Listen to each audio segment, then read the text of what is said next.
munaasabadan oo lagu daafurayay mashruuca taakuleynta ciidanka qaranka isla markaana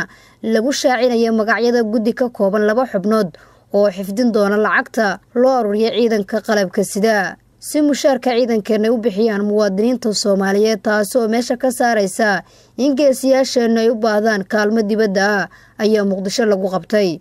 barnaamijka taageerada ciidanka qalabka sida uu hindisiisa lahaa ra'iisul wasaaraha xukuumadda federaalka Soomaaliya Mudane Xasan Cali Khayre ayaa halku dhig looga dhigay daryeelka ciidankaagu waa difaaca sharafta dalkaaga waxaana ka qayb galay munaasabada lagu soo bandhigay madaxweynaha Jamhuuriyadda Federaalka Soomaaliya ra'iisul wasaaraha xukuumadda federaalka Soomaaliya ra'iisul wasaaraha ku-xigeenka dalka gudoomiyaha aqalka sare ee baarlamaanka wasiiro xildhibaano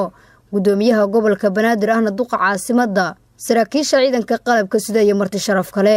gudoomiyaha gobolka Banaadir ahna duqa magaalada Muqdisho Taabid Cabdi Maxamed iyo xildhibaan Canab Maxamed Cosoble oo ka tirsan baarlamaanka Galmudug iyo Axmed Maxamed oo kamid ah qurba joogta Soomaaliyeed ayaa isla goobta lagu furay mashruucan ugu deeqay ciidanka qalabka sida lacago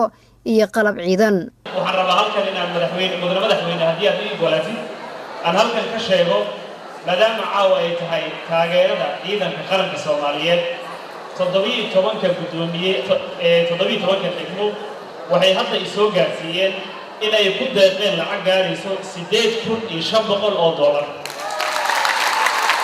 waxaan ugu yabahay anoo xildhibaan Galmudug oo mushaar qaadan anoo hooyo caruur 8 korisay iyo kuwa sii dhaleen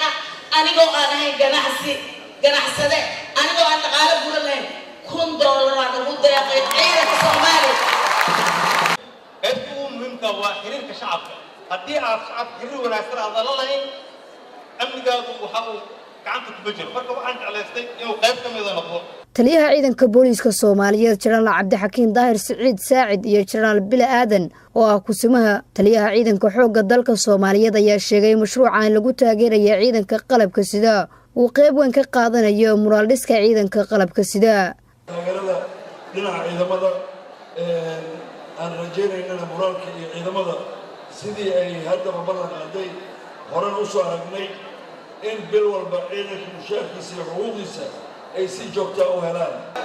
madaxweyne ra'iisul wasaare hortiina ku ballan qaadayna inaanu dalka ku dhiman doono horay ugu soo dhimanay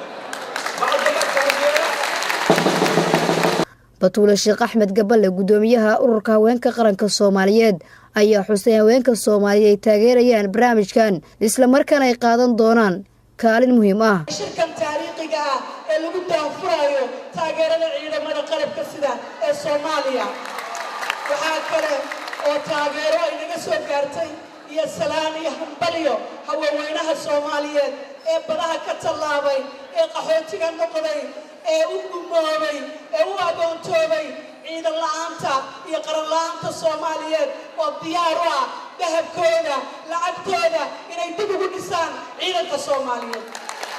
Sheekh Nuur Baaruud Gurxan oo ku hadlayay magaca culimada Soomaaliyeed ayaa sheegay inay waajib tahay in la taageero ciidanka qalabka sida fatuuba liman qatala aw qatalu waxa janna iska lagu yiri nabiga qofkii ay dilaan argixisadu ama asku dilaan haddii dishaan janna galaysan haddii dilaan janna galaysan oo maxaa ka fiican wax ka fiican ma jiro marka argixisada dilaan janna galaysan dilaan ra'iisul wasaaraha xukuumadda federaalka Soomaaliya Mudane Xasan Cali Khayre oo munaasabada ka jeediyay hadal kooban ayaa tilmaamay in sharafta iyo karaamada ummad kasta ilaalinteeda ay saldhig u yihiin ciidanka dadka Soomaaliyeedna looga baahan yahay inay taageeraan ciidankooda si ay u hantaan difaaca dalka iyo jiritaanka qarannimadeena haddii qof Soomaaliyeed oo caawana daawanaya ay shaki uga jirto meesha ay Soomaaliya u socoto haddii ay shaki uga jirto waxa aan ka samaysana hadduu ka shakisan yahay cidda aan caawa ayaad heshay jawaabtaada sidaas daraaddeed sharafta iyo karaamada dal kasta oo dunida ka jira oo xor ah waxa ay ku xiran tahay xoogga iyo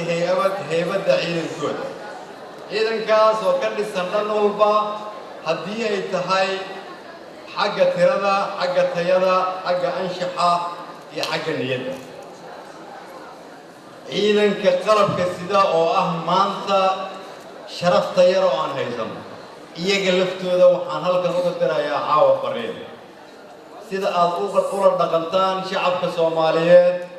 ayaa waxay idinku bedeli doonaan caawinaad aad u baahan tahay ciidamada qalabka sida waa kuwii naga soo saaray abaarihii aan soo marnay